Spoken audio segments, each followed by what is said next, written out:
තමන්ගේ ගෑනු ළමයට මෙන්සස් වෙන්නේ නැත්නම් ඒ ගැන අහන්නේ එයාගේ පිරිමි ළමයා.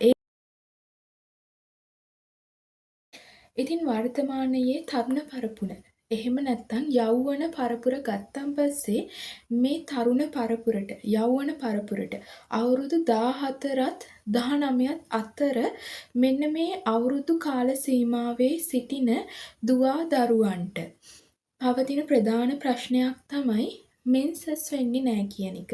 ඉතින් දැන් තමන්ගේ ගෑනු ළමයට මෙන්සස් වෙන්නේ නැත්නම් ඒ ගැන අහන්නේ එයාගේ පිරිමි ළමයා. ඒක හින්දා තමයි මම කිව්වේ ගැහැණු ළමයි පිරිමි ළමයි කියලා. මොකද අතීතයට වැඩිය වර්තමානය ගොඩක් වෙනස්.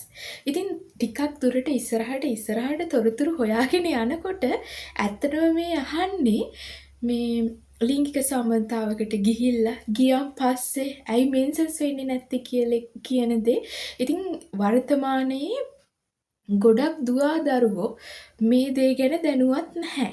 දෙන්නෙක් එක්ක එකට එකතු වෙනවා කියන දේ දැනුවත්.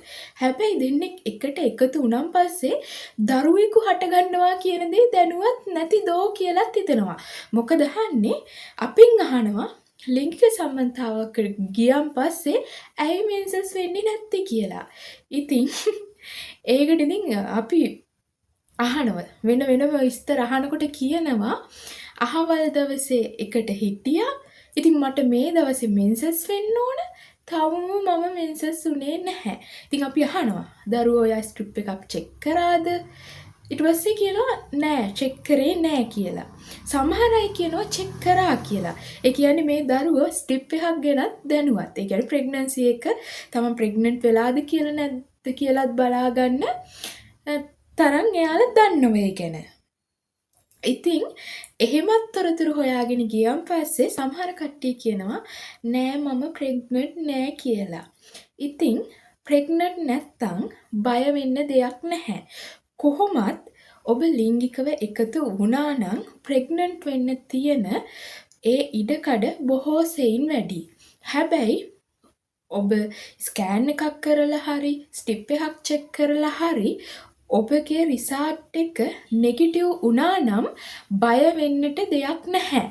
මොකද ඔබ කොහොමත් මේ අවස්ථාවේ සිටින්නේ මම ප්‍රෙග්නන්ට් වෙයිදෝ කියන බයෙන්.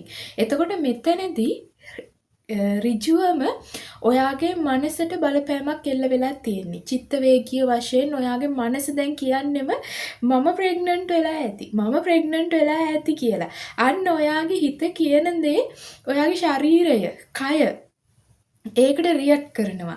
ඒක තමයි ඔයාගේ මෙන්සස් එක පරක්කු වෙන්නේ.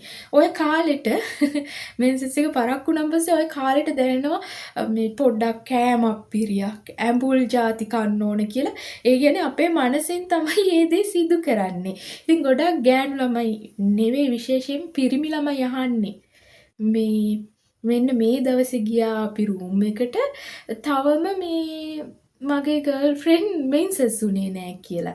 ඉතින් ඇත්තටම වර්තමාන සමාජය ගත්තන් පස්සේ ගොඩක් දේවල් වලින් හරියට අප්ඩේට්. හැබැයි මෙන්සස් එක දවසට උනේ නැති වුණොත් ඔය කිසිම දෙයකින් අප්ඩේට් එක වැඩක් නෑ.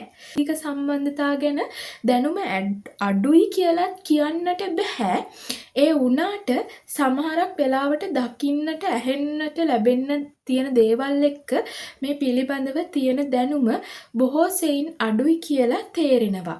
ඉතින් මේ වයසේදී ලිංගික සම්බන්ධතාවයකට යාම ඒ හැඟීම ආවන් පස්සේ කොට්ටු කරලා හිර කරලා තියාගන්න අමාරුයි.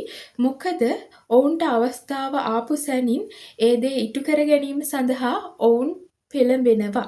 මොන පවුරු අල්ලු දැම්මත් ඒ පවුරු අල්ලු කඩාගෙන ඔවුන් යනවා. ඒක නතර කරන්න අමාරුයි. ඉතින් දෙමාපියන් වැඩිහිටියන් වශයෙන් මොවුන්ට අවශ්‍ය ලිංගික අධ්‍යාපනය ලබා දෙන්න ඕන. ඉතින් මේක බලන කට්ටියමට බයිනවා ඇති මොනවාද මේ කියලා දෙන්නේ කියලා. ඉතින් ඒ දේවල් ගැන එයාලට දැනුමක්, දූ දරුවන්ට දැනුමක් නැති වුණාන් පස්සේ ඒකෙනුත් අමාරුව වැටෙන්නේ දෙමාපියොම තමයි. ඉතින් වැඩි දුරටත් කියන්නට තියෙන්නේ හැම දේ ගැනම සැලකිලිමත් වෙන්න ඕන, දරුවෝ ආරක්ෂා කරගන්න ඕන. ඉතින් කිසිම අම්මා කෙනෙක් තාත්තා කෙනෙක් කැමති වෙන එකක් නෑ තමන්ගේ දරුවා අඩු වයසෙන් ප්‍රෙග්නන්ට් වෙන එක, අවුරුදු ඉස්කෝලේ යන වයසෙන් ප්‍රෙග්නන්ට් වෙන එක. ඉතින් මේ දේවල් නතර කරගන්න දෙමව්පියන්ටත් අවස්ථාවක් තියෙන්නට ඕන. දෙමව්පියෝ දරුවෝ ගැන විශේෂයෙන්ම හොයලා බලන්නට ඕන.